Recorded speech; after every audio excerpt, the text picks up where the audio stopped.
We're just a little over 24 hours into this incident. I know some of you already are showing signs of fatigue and a little bit of stress. Just breathe. We're working our way through this incident here. For tonight's briefing, we have Summit County Sheriff Jamie Fitzsimons to talk a little bit more about what's going on, evacuations, pre-evacuations, that sort of thing. Dillon District Ranger Adam Bianchi will talk about the ongoing firefighting efforts.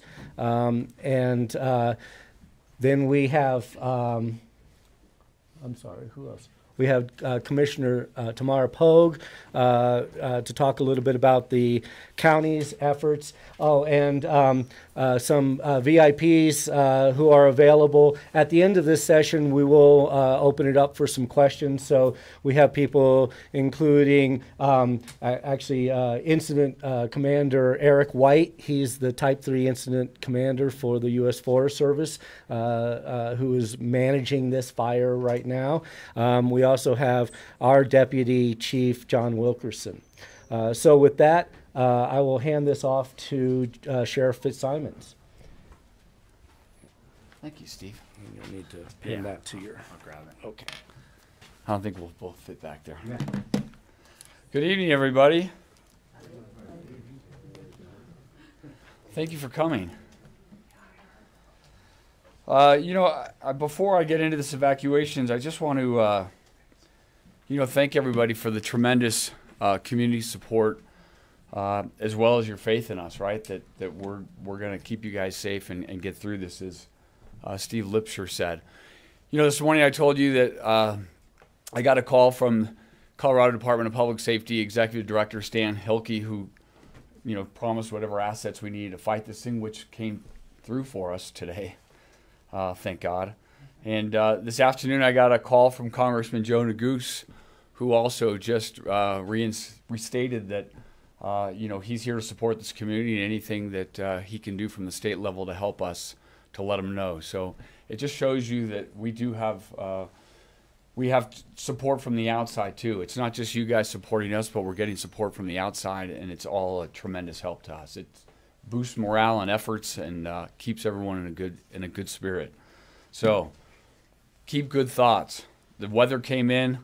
Weather should last hopefully through the next few days, and it'll help us. It'll help these firefighters make some real progress on this fire. Earlier this afternoon, I'm sure you're all aware. You got the SC alerts and the iPause message, your phone going off about that. Now we've done a pre-evacuation for Ptarmigan. I know that the people, I hope, and if the people that live there that might be in here did not understand the kind of parameters of that, I'll tell you that myself, my Undersheriff Peter Haynes, and Chief John Miner all jumped in a car and actually drove your neighborhood to try to say, how are we going to word this properly? Because as you know, just the way the roads are, it's really hard to define how we did that pre-evac. So I'm sure that, again, that those of you that live up there are probably not confused. I hope we did it well. But it's everything above 2020 to the top of the mountain and all the way north towards and including the Daly Ranch. So that's the new pre-evacuation. Again, this is a precautionary measure.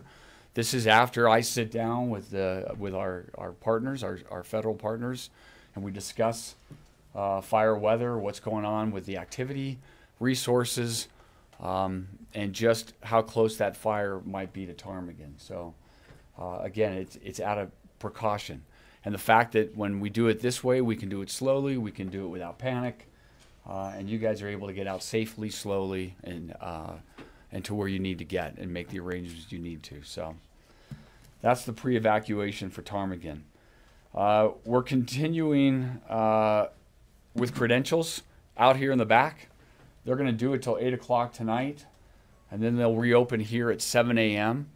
I would tell you that anyone in these evacuation zones, which is obviously Hamilton Creek and Angler Mountain Ranch, you're going to need that credential to get back in your neighborhood. This morning we talked about that I would be sitting down with our partners here and we would be talking about finding windows of opportunity when it's safe for residents to go in there.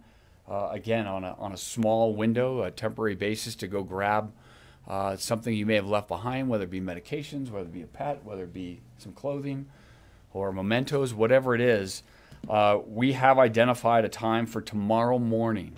So tomorrow morning for Angler Mountain and Hamilton Creek residents only, credentialed residents, we're going to do it between 8 and 10 a.m.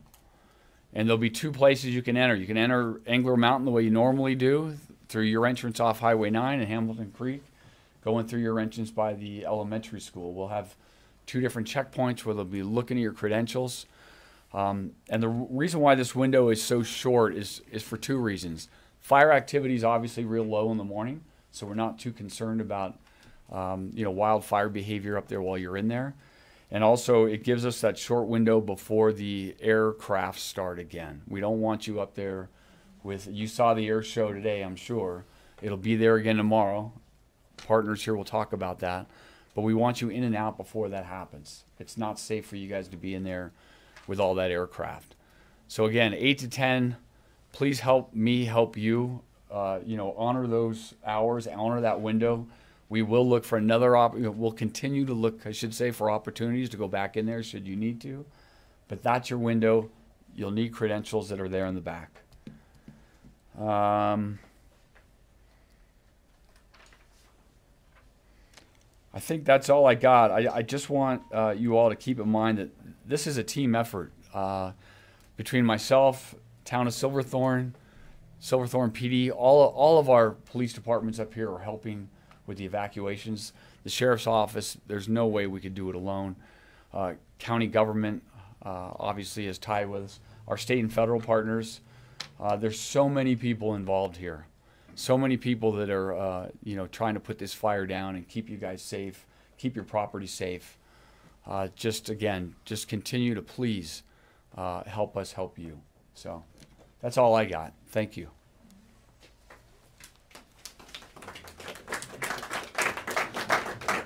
I can't get loose. Thanks, Sheriff. As we did this morning, we're going to have Spanish translation today provided by Lali Rispini, who is a member of our extended Summit Fire family, by the way. So we like to have her helping out the Spanish speakers to be informed with what's going on. So she'll summarize each speaker after the speaker. Thank you. Good afternoon, everybody. Buenas tardes. El señor Sheriff le quiere agradecer a todos por lo que están haciendo. Les quiero agradecer a todos los recursos que están pasando para ayudarnos a apagar este fuego. Lo ha llamado senadores y otros señores políticos para ayudar y para que tengamos los recursos necesarios para mantener y a poder apagar este fuego. Por favor, mantengan los buenos pensamientos. Y gracias a Dios que llegó la lluvia y para mantener a nuestros bomberos seguros. Lo principal que quiere decirle hoy el sheriff es que hay una pre-evacuación para la montaña de Ptarmigan. Es todo lo que es County Road, la calle 2020 para arriba. Eso es lo principal de hoy. Esa zona está en pre-evacuación. Cuando deciden la pre-evacuación es por el fuego, lo que está pasando, la dirección en la que va el fuego, también como el clima y otros situaciones de lo que están evaluando. Por favor, les pedimos que vengan a buscar sus credenciales a todos los residentes hasta las 8 de la noche hoy, aquí en la municipalidad de Silverthorne, y si no, mañana empezando a las 7 de la mañana. Estas credenciales van a ser necesitadas para poder entrar a su casa. Va a haber 2 puntos donde se puede presentar estas credenciales para todos los residentes de Hamilton Creek y de Angle Mountain Ranch. Esto, por favor, es muy importante. Mañana es miércoles, de 8 a 10 de la mañana es cuando van a poder entrar o volver a su casa a retirar algunas cosas. Por favor, háganlo rápido, así esto va a ser seguro para ustedes y ayuden con los horarios.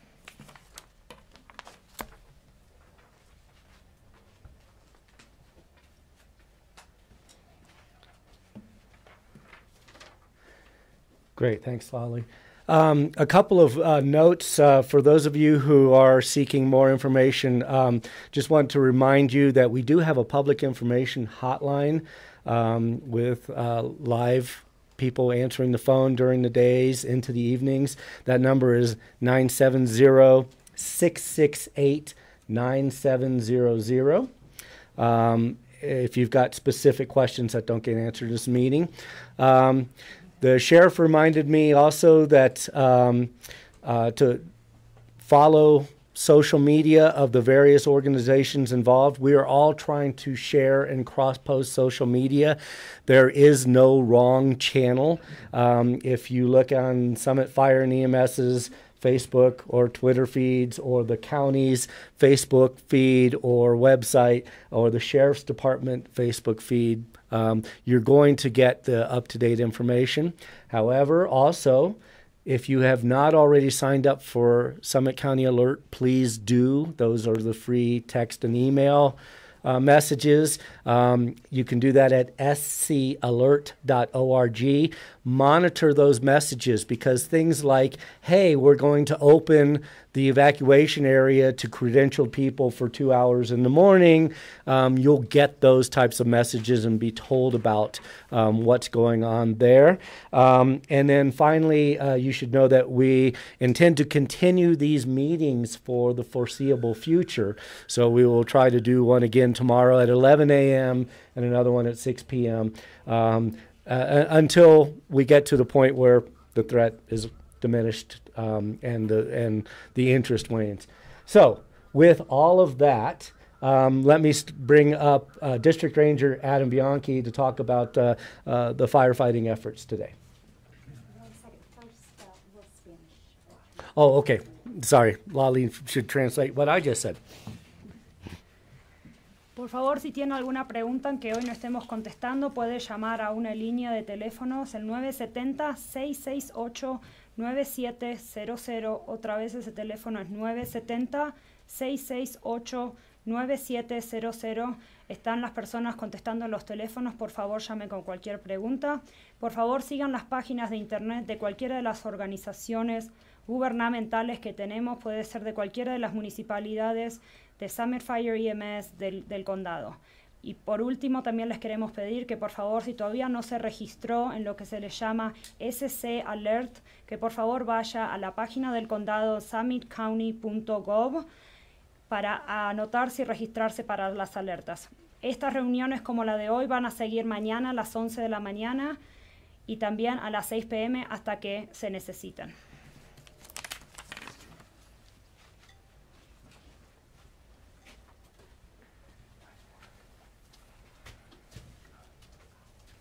Good evening. I'm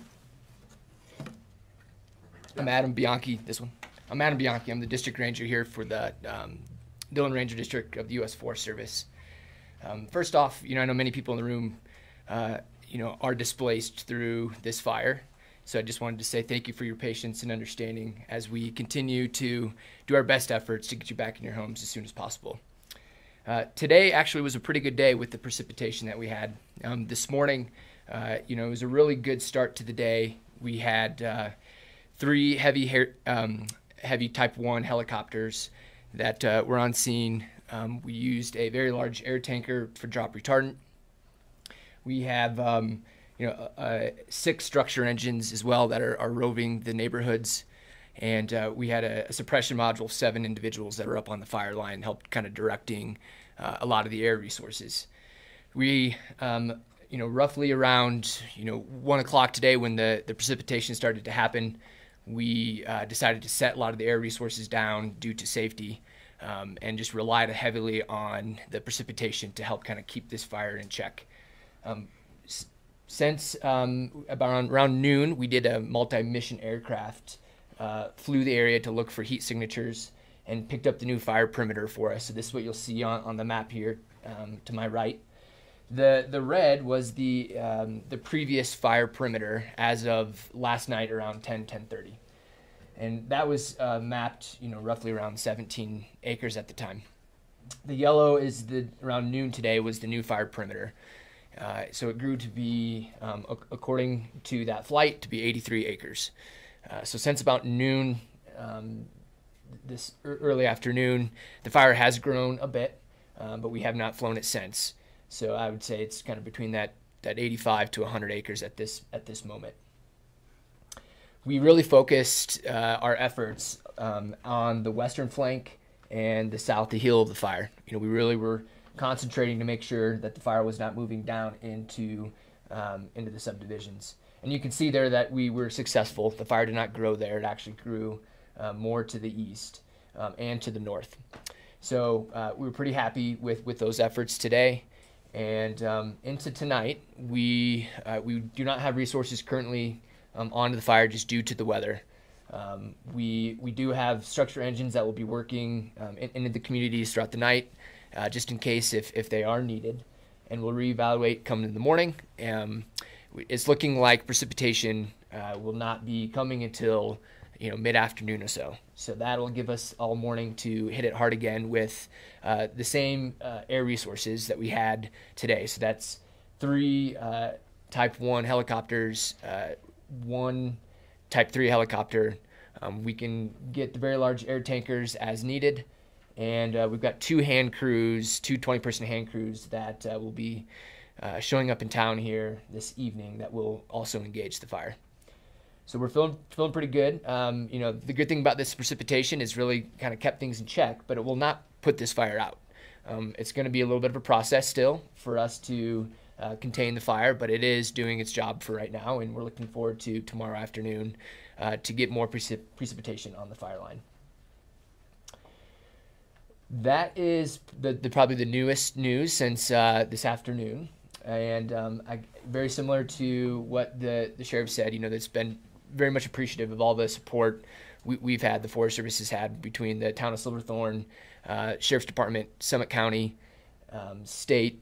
I mean, you name it. We've had a lot of great support. We're bringing a lot of resources in and finding places for people to stay and feeding the firefighters and the whole thing. So it's when the community rallies together, it makes our job a lot easier. So thank you very much to all the community members to kind of help us to get through this fire. And that is what I have for now. So thank you.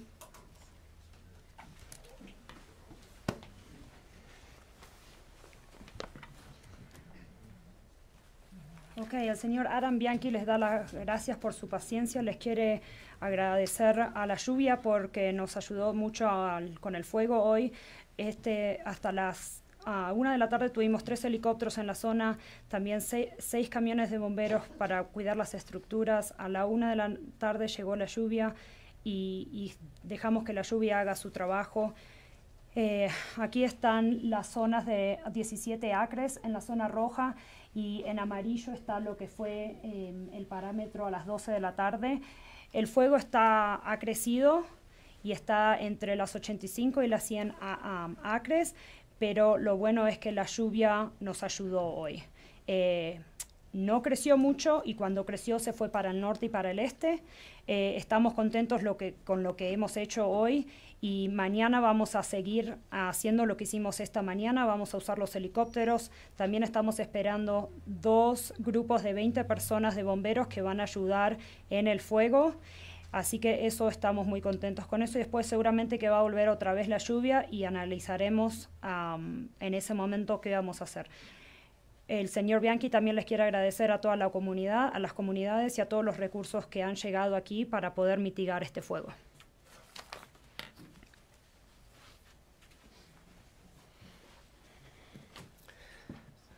Before I bring up Commissioner Pogue, I did want to point out we also have Commissioner Elizabeth Lawrence here. Earlier today at this morning's briefing, we had our 3rd commissioner, Josh Blanchard. So our county representatives are here in force supporting this effort. With that, Commissioner Pogue, if you would have some remarks. Thank you.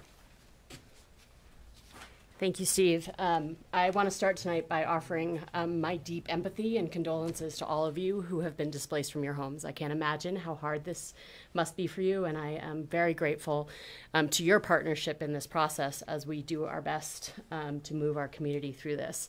I also want to express my incredible gratitude to the extensive team that is working so hard to help keep our community whole. The county's job really is just to support all of these folks and offer whatever resources we possibly can bring to bear. But without the Forest Service, our Sheriff's Office, Summit Fire and EMS, the town of Silverthorne, and many others that I'm sure I'm going to forget and feel terrible about later, we simply would not be able to keep all of your neighborhoods safe. I have the highest confidence in our team. I believe they are far and away the best in the state, and I'm incredibly proud of the work that they are doing. I had an opportunity today to go up to the line with our sheriff and to look at the work that the crews are doing to build ditches and cut down brush to make sure that all of your homes are mitigated as best they possibly can be should anything develop in the coming days. So I will really just stop there. I know we're going to take some questions afterwards, but again, my deep empathy and sympathy to all of you and my deep gratitude to all of our partners. Thank you.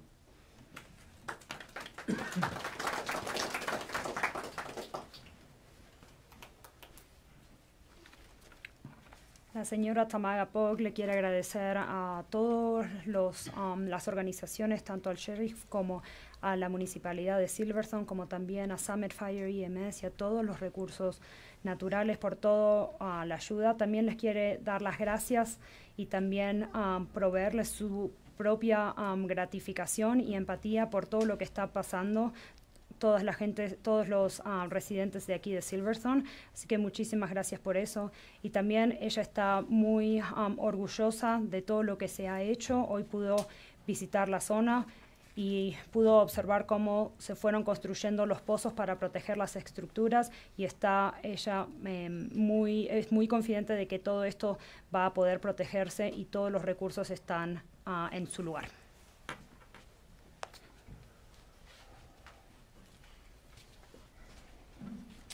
Great. With that, we will open it up for questions for any of our speakers or any of our other subject matter experts who are here in the audience. We are going to continue on with the Spanish translations between questions, which we did not do this morning. So let's start over here then. Have you determined the cause yet? I'll go ahead and take that one. We have not determined the cause of this fire yet. It remains under investigation. That's often the type of thing that doesn't come up or is not determined for days or even weeks until we can get in and do a meaningful investigation up there. Un señor aquí preguntó por la causa del fuego. En este momento es muy temprano para determinar la causa del fuego.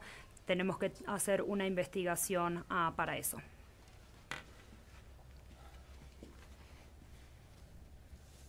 In the back. Hi, I have a question. I was wondering, do you have a revised number of structures that are included in that new pre-evacuation zone? So the question was, do we have a revised number of structures involved in the new pre-evacuation zone?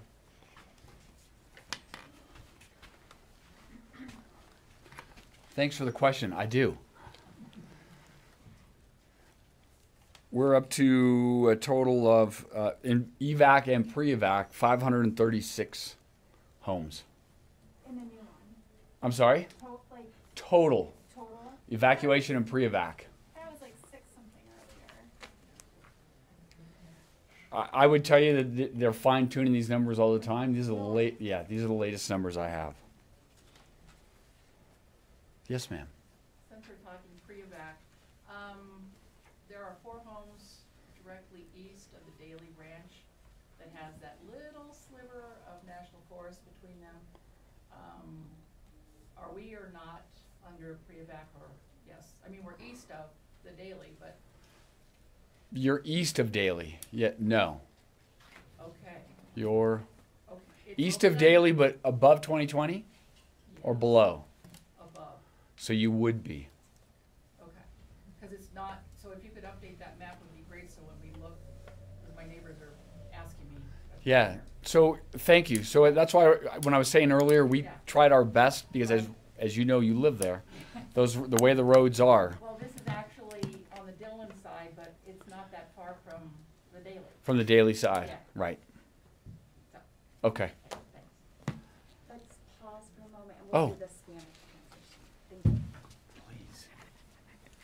Estuvieron preguntando cuántas estructuras están en pre-evacuación y en evacuación. El señor Sheriff dijo que tenemos alrededor de 536 casas en total.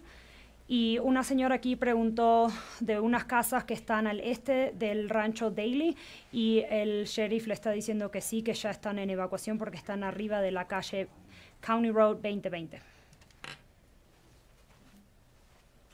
So someone like me that's not a firefighter and doesn't understand a whole lot, including firefighting, might look at this fire and say, we got cooler weather, we got moisture, there's less fire activity than there was last night.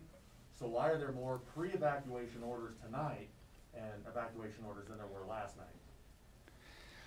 It was because the question was, why are we doing more? Why did I do pre-evacs today when the fire looks less today? As you heard earlier, that it does look better with the weather that moved in, the moisture that moved in. But as the storm moved in today, the fire started, the winds were erratic and the fire behavior changed. And when that fire behavior changed, got together with our Forest Service partners and we made this decision based on that because we didn't want to get caught in a situation where all of a sudden the fire behavior now was actually threatening that neighborhood. And we still don't know with the incoming storms as these volleys of storms come through Summit County in the next few days, what that's going to do. But we saw what happened today when the wind shifted, and if you live there, the smoke came through your neighborhood. The fire started leaning towards your neighborhood, and so that was the reason for the pre-evac.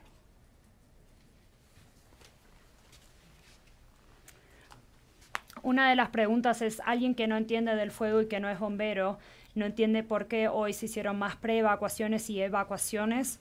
Y lo que explicó el sheriff es que por más que haya llovido y que haya más humedad, el comportamiento del viento cambió y no quieren sorpresas, por eso fue la razón por la que pusieron más casas en pre-evacuación y en evacuación. Could you be more specific about the social media sites where we can get more information ongoing during the day? The question was, could we be more specific about the social media sites that you might want to be following to get up-to-date information? So basically, every agency represented here has social media. Could you name them? Facebook, Twitter, No. Instagram. Name the agencies. Okay. Summit Fire and EMS. Summit County, the Summit County Sheriff's Office, the White River National Forest, Town of Silverthorne. All of these organizations are sharing and rebroadcasting and cross-pollinating with the information so that, and you don't need to follow all of them all the time. If you're a big fan of Summit Fire and EMS, and I hope you are, you can just follow our information. If you'd like to follow the sheriff, he's got great stuff on his social media as well. So either way, and you will get the up-to-date information on that, of course. La señora preguntó cuáles en particulares son las redes sociales que se está recomendando para seguir. Pueden ir en las páginas de Facebook de Summit County Government, también a la página de la oficina del sheriff, también a la página de White River National Forest y también al Town of Silverthorne o la municipalidad de Silverthorne. Cualquiera de esas pueden seguir para ver lo que está pasando con el fuego. No tienen que seguirlas a todas si no quieren.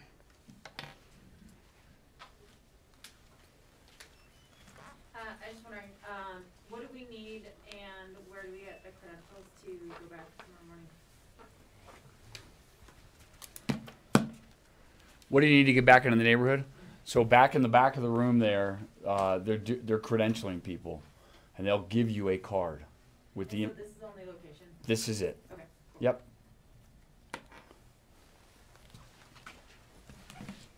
Se preguntó dónde se pueden retirar las tarjetas para las credenciales para entrar a las casas. Aquí en esta ubicación, en la municipalidad de Silverthorne, es donde se puede estar hasta las 8 de la noche y a partir de mañana a las 7 de la mañana.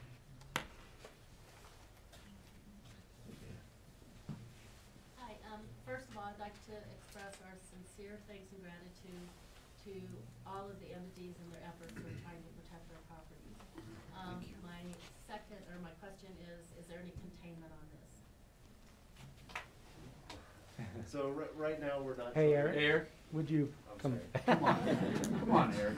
Repeat the question. And take off the for mask. our audience. He's not new here. This is Eric White, who has a long association with fighting fires here in Summit County and throughout the West. He's the Type 3 management team fire manager, incident commander.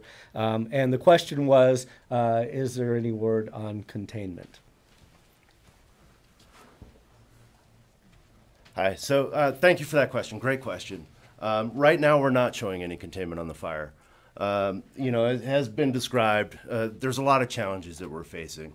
The rain has helped the fire an awful lot, but until we can actually get people up safely on the ground to go and actually secure that edge by putting hands and tools and declaring it, you know, out, we're really not going to start to show that containment unless we get more significant moisture in. So that's the status for now. We're going to continue to evaluate and you know, determine if we can start to show containment as we get continued weather and through further suppression efforts.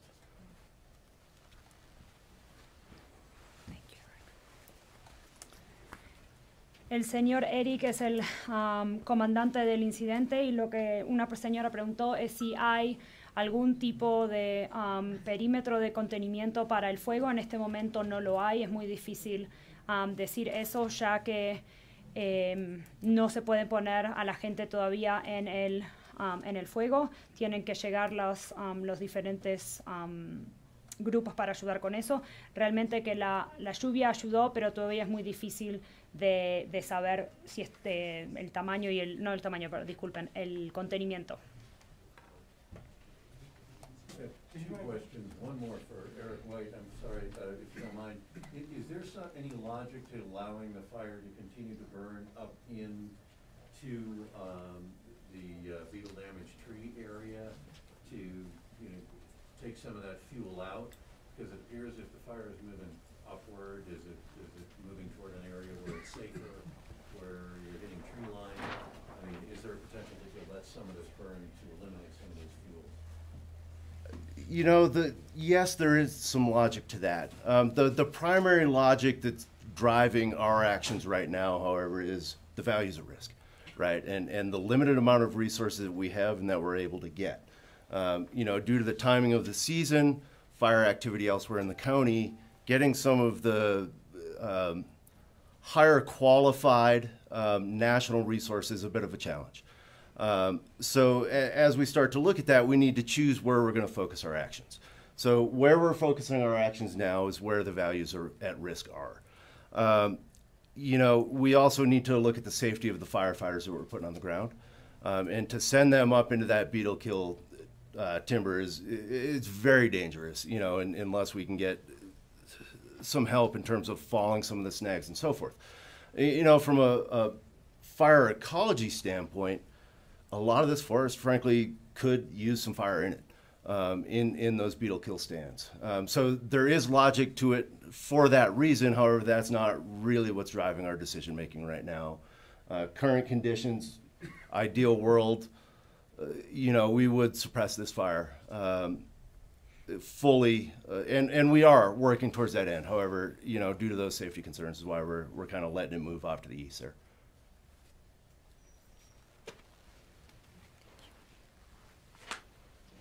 Un señor preguntó de si pueden llegar a contener el fuego, pero también por el tema de a dónde se va el fuego y qué es lo que pueden hacer para contenerlo.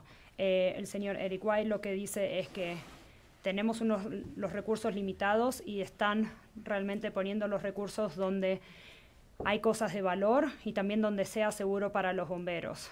Esa es la prioridad primera. Hay muchos árboles que están infectados con lo que se le llama el beetle kill, entonces esa zona no es segura para poner a los bomberos. And then Summit Fire, can I ask you to elaborate on cause? I mean, there was no weather that would have started this, and it looks like it started by the trail. Is this a human-caused fire? The question was, again, on the cause, do we know if it's a human-caused fire? We honestly don't know that yet. The investigation hasn't been completed. We don't jump to any conclusions. We practice a pretty methodical way of figuring out where the fire started and then what caused it. So we're still way too early to make any determinations along those lines. Would it appear that way? We will not make any presumptions. El periodista está preguntando si sabemos de la causa y el señor está contestando que es muy temprano para saber lo que fue la causa. También se ha dicho de que no hubo truenos, no hubo rayos, que si fue la causa humana. Se dice que es muy, muy temprano para saber lo que ha pasado y cuál fue la causa de este fuego y que la investigación obviamente no se ha terminado. Just national resource picture of, can you identify which VLAT you had today? And California, is California pulling resources? I don't know the status of fires in California, but are we priority one in the country at the moment? Or? So questions about prioritization and which air tankers we had on scene. We didn't have a VLAT. We had a large air tanker. But the VLATs are 747s. As far as being the pull of resources to California or elsewhere throughout the country, that's all done on a national level scale. Is that a fair way of depicting that, Eric? Okay. So, yeah, we're ostensibly in competition with other priorities, other needs, but we are we had a pretty good air show both yesterday and again today. So we're getting things that in the air that are helping to fight this fire pretty significantly. Is that a fair way of describing it? Okay, good. I'll just add that the Forest Service, we give a ranking on the amount of our resources across the nation, and we're in project activity level 4, which 5 is the highest, which means at that point, more than 80% of all of our at 5, more than 80% of our resources are currently assigned to active fires. So at a 4, I have to look at the numbers, but it's just below that to give you an idea of just kind of where we're drawing down. And many of us are not primary firefighters; we're secondary firefighters, and that includes us. So from an agency-wide, kind of gives you a picture from what resources we have that are getting pulled to other western states as well.